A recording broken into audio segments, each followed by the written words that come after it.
we see advances for women in so many different fields in so many different areas. If you go 8th century, what do you see? You see a woman, a Muslim woman, Fatima al-Fihri, she built world-class university. That's what happened long time ago, about 1200 years ago. Okay, 8th century, 860. Now come back to 21st century. We ban education for women. Women cannot go to school because education is not for them. We not only ban education for women, we also in 2012, don't forget, shoot a 15-year-old girl named Malala because all she wanted to do, she wanted to go to school. So we went to her bus, we separated her, and we shoot a bullet in her head. What was her fault? She wanted to go to school. This is the parallel I'm trying to make, and the difference between 1200 years. Are we making progress or we are going backward? Hello, everybody. This is Rashi, and I have Jennifer over here. Hello, Jennifer. Welcome. Oh, hi. Thanks for having me. Why don't you introduce yourself before we start, please? I'd be happy to. My name is Jennifer Musial, and I use she, her pronouns. I am an associate professor of women's and gender studies at New Jersey City University, where I also chair the Department of Gender, Africana, and Latin American Studies. Jersey City is in northern New Jersey. It's right across the river from Manhattan. The biggest challenge of 19th century America was, what do you think? The biggest challenge of 19th century America, I would say, is the quickly changing sociocultural, political, scientific attitudes. It seems like so much happens so fast, society transforms so quickly with so many different evolutions, whether it's the Industrial Revolution into modern capitalist society, political ideas. I think a lot happened in a relatively short period of time. Right. Right. So yeah, I will add, of course, that's true, but I will add one more thing, slavery. We had slavery. That was the biggest issue, and we had the consequence of civil war from 1861 to 1865, and we lost so many. I think 700,000 people we lost in civil war, and we lost our beloved Abraham Lincoln. So I would add slavery as well. What do you think the biggest challenge of 20th century America? Into the 20th century. Wow, that's such a great question. Biggest challenge into the 20th century would be so many formerly colonized nations became independent, and trying to figure out how to plot that path forward with human rights and in some places democracy at the center of the national project has created a bumpy ride for a lot of different countries. And just sort of imagining what comes next after, being part of empires of bigger powers has been That's right. has had a lot of effects. Yeah, that's right. That has been really the biggest global challenge, the fight against colonial power. But within America, I would add one more thing, and that would be civil rights movement.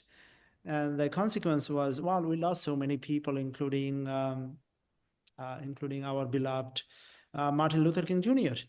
The interesting thing, Abraham Lincoln was assassinated 1865, and 100 years later, 1968, Dr. Jr. Assassinated because of he fought for us to create a better society. Now, what do you think? What is the biggest challenge of our time here in America? Right now? 21st century. Oh boy. I 21st think, century is like 25%, so we don't know yet, but yeah, right. So it seems like the exponential pace of technology development, yes, and our human brains cannot keep up with the advances in technologies. that's And I think our human brains can't keep up with the ability to take in as much information as is given to us. that's I think is such a huge challenge, for our sensory system, for Right. our development, for our ability to process emotions. I don't know that humans are doing so well with it, but so much has happened in the past 25 years just around that alone. That's right. That's right. Yeah, AI probably the biggest challenge, or will become biggest challenge by the time we end 21st century. Mhm. But also, I would like to add one more thing, and that would be the discrimination against women, the stereotypes against women. So gender stereotypes, I would add to the list. What do you take on it? Do you agree? I feel like so gender stereotypes have persisted for quite a long time in That's like true. a Euro-Western concept. So I don't know. It's hard for me to come to a What about conclusion. gender violence? Oh, right. Okay. So I was just going to say about the what you asked about stereotypes. I feel like there's the persistence of stereotypes, absolutely, an implicit bias, but then also we see advances for women in so many different fields in so many different areas. So Right. two things are kind of happening at the same time. There's also like the backlash against the progress So that you think we are making some improvement, right? That's what you think. oh, wholeheartedly. I think we're also being set back in a lot of ways more recently, but progress is being made for sure.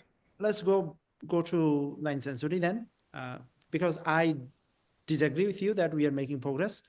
Okay. Uh, because if Sure.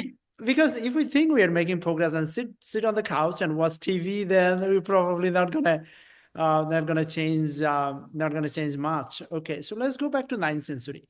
If you go back to maybe eighth century, if you go eighth century, what do you see? You see a woman, a Muslim woman, Fatima al-Fihri. She built world-class university. That's what happened long time ago, about 1200 years ago. Okay, 8th century, 860. Now come back to 21st century, 2012, uh, or just 21st century in general. We ban education for women. Women cannot go to school because education is not for them. We not only ban education for women, we also in 2012, don't forget, uh, shoot a 15-year-old girl named Malala Mm, because all she wanted to do, she wanted to go to school. So we went to her bus, we separated her, and we shoot a bullet in her head. mm. What was her fault? She wanted to go to school. So this is the parallel I'm trying to make, and the difference between 1200 years. Are we Mm. making progress or we are going backward? So I guess in that respect, I'm not an expert on some of the countries, cultures, and contexts that you might be referring to, and I That's would right. defer to a gender expert in those places and areas in the world. But I think, when I think of history, it's not a straight line towards progress. Right. Sometimes it's one step forward, two steps back. Sometimes it's two steps forward, one step back. And while there are a lot of examples, in which you've shared, in which there's extreme violence or extreme repression, women are still finding ways to thrive and survive in those environments. And so I never want to, paint girls and women as complete victims of any culture, society, because, they're still fighting back in some kind of maybe small way.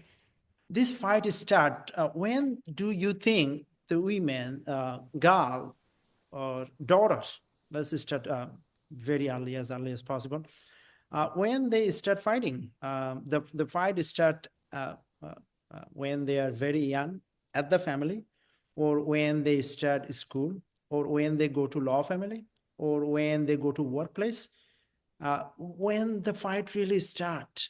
Speaking of fight.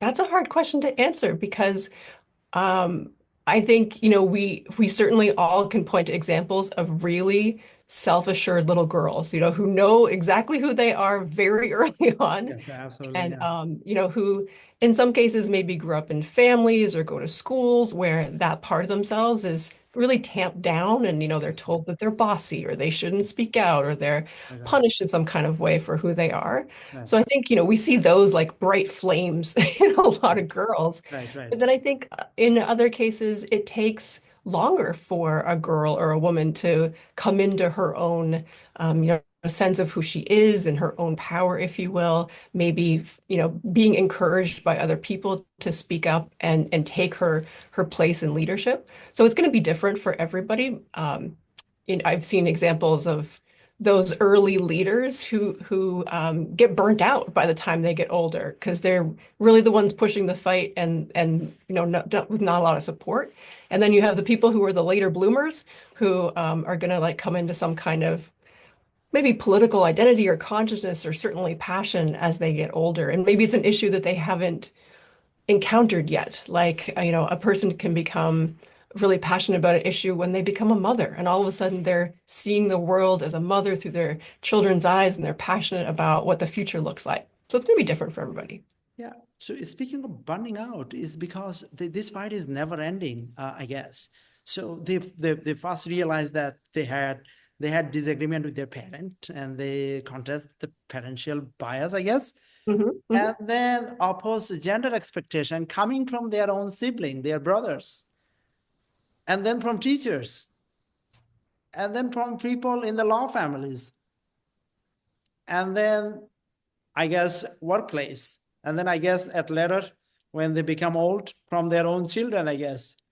Yeah, as well as their peers that they might encounter in school, as well as, community leaders or religious leaders that they encounter. You get those influences from a lot of places. It's very unfortunate to see the gender bias, gender stereotype, gender violence in 21st century because we always try to forget that 50% of the human population are women. And in America, 51%. And how can you have optimal economic growth by trying to keep this 50% behind? How does the missing white women syndrome shape public perception of violence against pregnant women?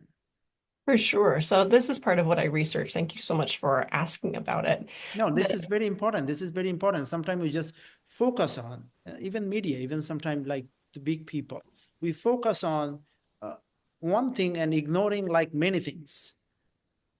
Absolutely. And this phrase is, I have to give credit where credit's due. It comes from a Black journalist named Gwen Ifill, who is sadly no longer with us. And she said it kind of as an offhanded comment at a conference one time, or a panel actually. And her point in naming it as such is that we see this disproportionate news coverage given to white women in peril or in jeopardy in some kind of way. Certainly when they're missing is a moment of like a panic cultural moment, because there's some kind of action that has to go behind it, which is we have to care and we have to act and we have to start looking. And then we have to hold somebody, accountable for what has happened.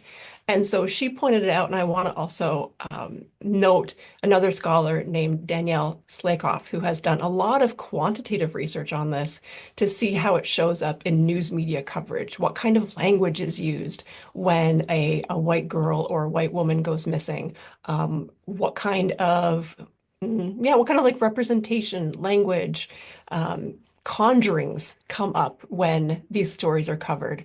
So it's been really influential for my research because I look at news cases of missing and murdered pregnant women.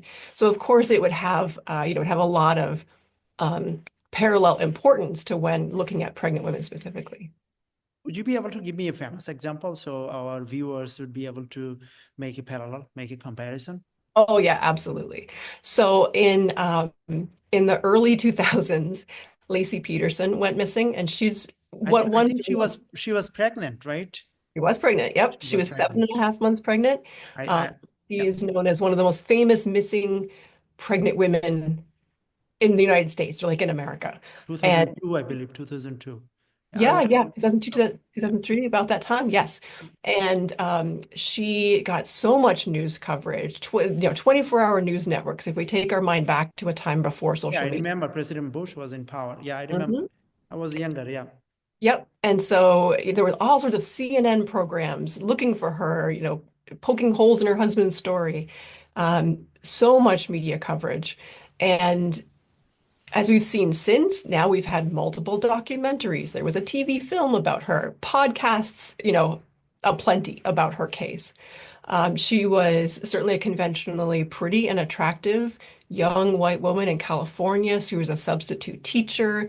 We had a lot of images of her, her sparkling smile and her dimples, and she just looked so cute. And at the same time, we have people who were going missing, women of color before and after her, who didn't even get a fraction of the news coverage that she got. And someone like, who's often brought up as a parallel is Latoya Figueroa. And Latoya went missing just a couple years after, even before the Peterson case was resolved, I believe. And she went missing from Philadelphia. She was a mother. I mean, all of her case is in many ways, not to compare tragedies, but she had a lot of tragic elements in her life. Her mother had been murdered. She was a mom to a 7-year-old child. She was really struggling economically to make it. And she was missing for a certain period of time, and she didn't get any news coverage until a blogger, this is, early social media, a blogger took up her case and said, we're going to talk about it. We're trying to get her into the news cycle so that we can generate that interest to try and find her, or even like get eyewitnesses to come forward. So those are the two women I use as points of comparison to I say, look see. who got the So cover. although we understand that Lucy Peterson, she was 27-year-old in 2002 when she was murdered. She was 7 months pregnant. The Mhm. magnitude of her death, of her murder, was, yeah, she was an example of perfect victim. Yes. Also, the Latoya Ferguson, yeah, she was also a perfect example of a good example of perfect victim. But both cases did not get the same magnitude of national uh, attention. Uh, Yeah, and I forgot to mention Latoya Figueroa. She is Black Latina, so she had these racial and ethnic points of marginalization that just felt like they didn't have the currency that Lacey's whiteness had. okay, so how we can improve that? How we can, yeah, So, it's interesting now we're in this social media time, right? Where anybody can start a podcast I and, see. release the stories of these women who are not getting the attention. Right. Anybody can try and start an Instagram campaign or a TikTok campaign. Absolutely. Um, Absolutely. but I think it's kind of a fascinating change where we've gone from trying to get the national news media to pay attention to Right. trying to get algorithms to pay attention, because Right. that's what drives our coverage now. So it's a bit of a Absolutely. different game. Absolutely. So how, as a researcher, you are trying to resolve this problem?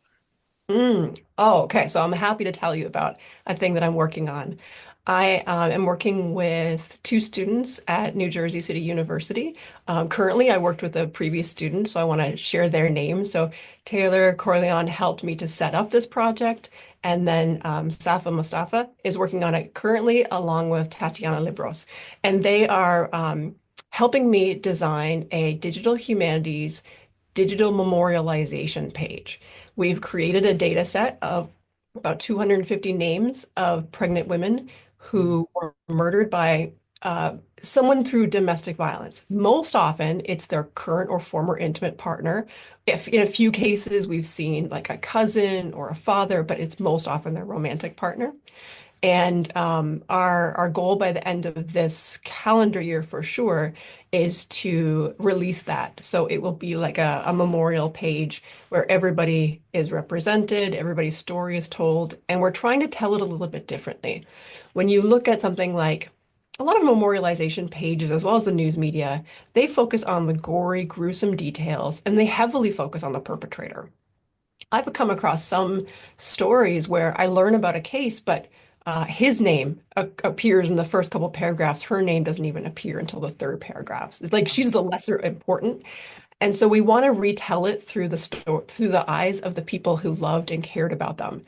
So we're really diligently looking for quotes from loved ones and unique characteristics about them or their hobbies to try and really, bring more humanity to them than just name, date, here's how they died, where their body was found, which is, I don't think how a family would want them to be remembered. I see. So you're making a story for each and every victim. And Mhm. who is funding this? Me, myself, and I. Wow, that's really very nice of you. Missing white women syndrome as x-axis and violence against the pregnant women as y-axis. So how one thing influenced the other? That's really interesting, and I hadn't thought about there being any kind of like correlation or way of Is thinking there, is about that. there? If there is, then what you think the R would be? Would it be close to one? Or there would not be anything? Yeah, I haven't seen. Okay, I should phrase it this way. The missing white woman syndrome really reflects the media coverage of a Media person, coverage, right? right? So Focusing that's on, although the magnitude of tragedy between the Lucy Peterson and Latoya would be the same, the magnitude of tragedy is same, Mhm. but the coverage would be totally different. Exactly. Okay. Exactly. But I think, you're definitely onto something by saying that there's some kind of influential piece there. So there's a lot of scholars who talk about this concept of grievability, which is who do we care about and why? And that concept came up in the context of war and human rights abuses. Whose story gets elevated as somebody that we should grieve that they're gone versus who becomes just a statistic that doesn't even get a name. And so that's a really good framework for me to think about whose story gets told and whose doesn't. And to your point about the missing white woman syndrome Versus the violence against the pregnant versus, women. yeah, yeah, is that if if the news media or dominant culture or people who have privilege don't see a person, whether it's because of their race, their ethnicity, their class, their immigration status, as being a worthy person to be cared about and to be grieved when they're gone, then people begin to feel like they're disposable, and then others treat them as though they're disposable. So we see that dynamic happening in a lot of various communities. Uh, do you think there is a link between poverty and gender violence? Mm.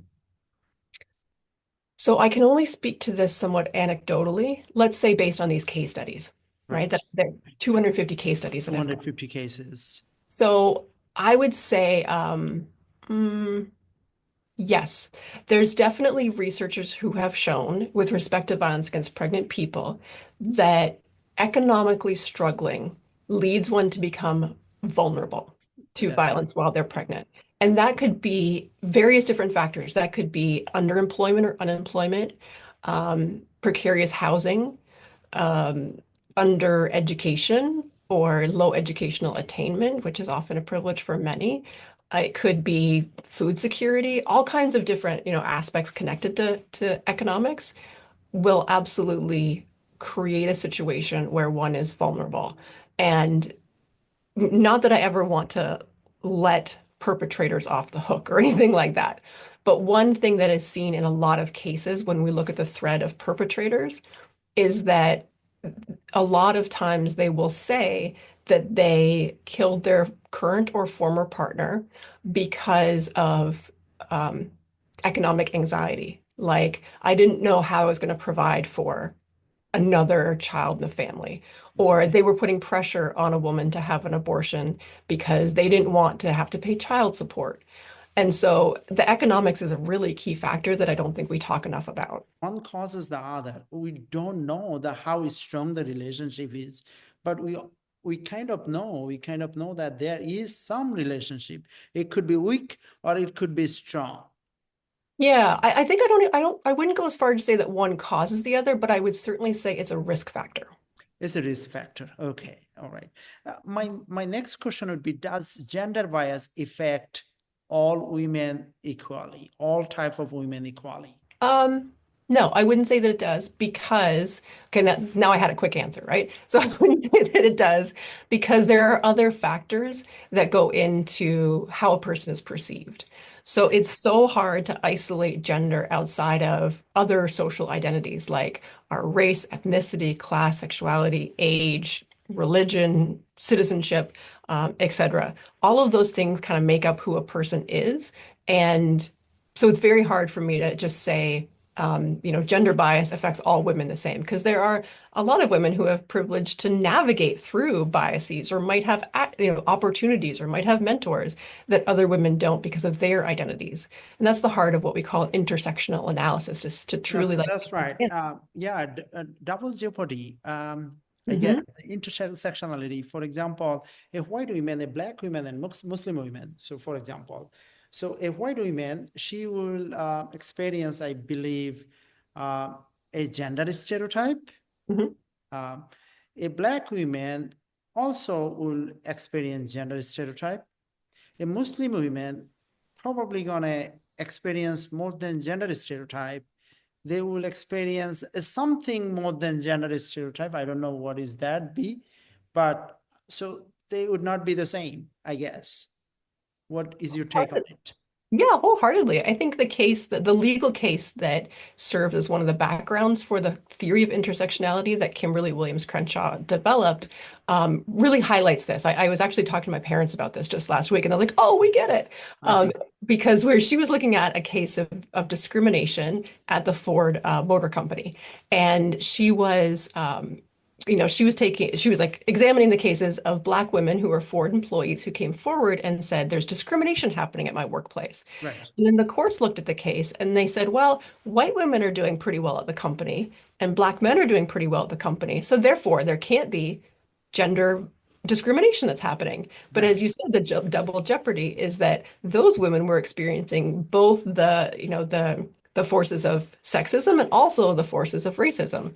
And so that's why when we're looking at people of different identities, we have to think about what are the forces of oppression that they might be experiencing, but also what are the avenues of privilege they might have. I cannot believe we already talked half an hour. I have only 10 minutes. I'm so sorry, Jennifer. Okay, so Oh, let me that's go great. I love it. let me get through all the questions I have. Maybe not all questions, maybe I'll have to give priority.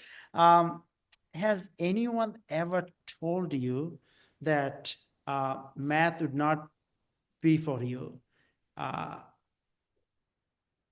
Nobody has ever told me that, but I definitely didn't see very many models in when I was younger of mm, people beyond my peers doing well in math. Like I had some classmates who were whip smart at math, but I didn't necessarily see anything beyond that. And I feel like I struggled a lot in math. However, that's because I'm a high achiever. So for me, getting a B was struggling. I see. And I've since come to understand that probably had more to do with being neurodivergent and not having that even as a thing that we knew about when I was a kid. Right. Um, so had I had different supports, I probably would have been doing better in math. I definitely had a lot of anxiety around math, and I think I see that in so many of my students. A lot of them have math anxiety, and a lot of the people who express that are young Did, women. did that anxiety came from the confirmation of stereotype threat? I don't think it did for me, but it definitely does for people who I think are, a bit younger than me, who I'm encountering in I school see. because. So the stereotype would be that there is a stereotype in our society for a long time that Mhm, women are bad at math than the men. I don't know why. 21st century, this is weird because all the study we have shows otherwise. mhm, There is no biology in it. right. But uh, we still think that women are bad at math than men.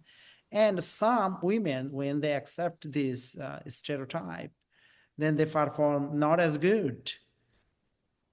Absolutely. Yeah, it gets into you internalize it. It gets into your psyche. And then there's this pressure that you feel like you can't live up to or just simply, yeah, there's not a big expectation of you to perform well. And so you don't, that's what stereotype threat is. But I will say, I was thinking back about, what are some things I remember, even into recent memory.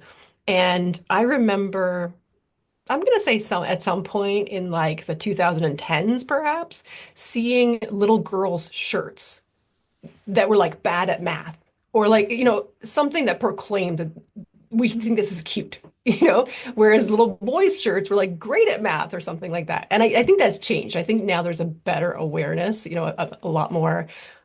encouragement for girls to explore STEM.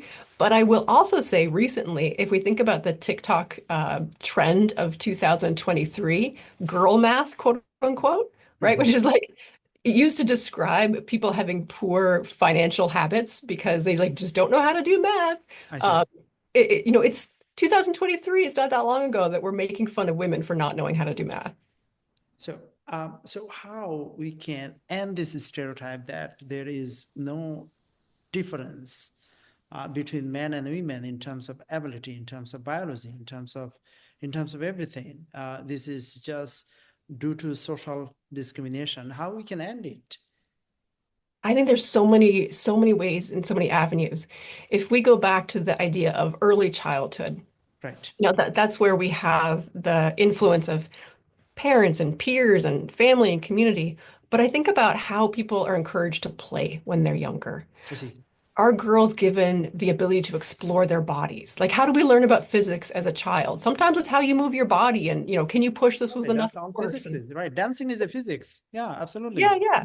Yeah, So I think about how many girls get the message to confine themselves and like don't act out. That's not ladylike. As well as how many are encouraged to experiment and just like try things out. And that's even before they get into school. That's really about them exploring their world. absolutely, Their parents absolutely. provide STEM Yeah, toys for the them. thing you mentioned, this is like amazing. I did not think about it. Like make the physics as toy. Like, of Yeah. course, like throw something and you see how much physics in it, and physics is math. So there you go. And they will never forget that instead of asking them add 2 plus 2, and that doesn't even make sense. And that's not math at all.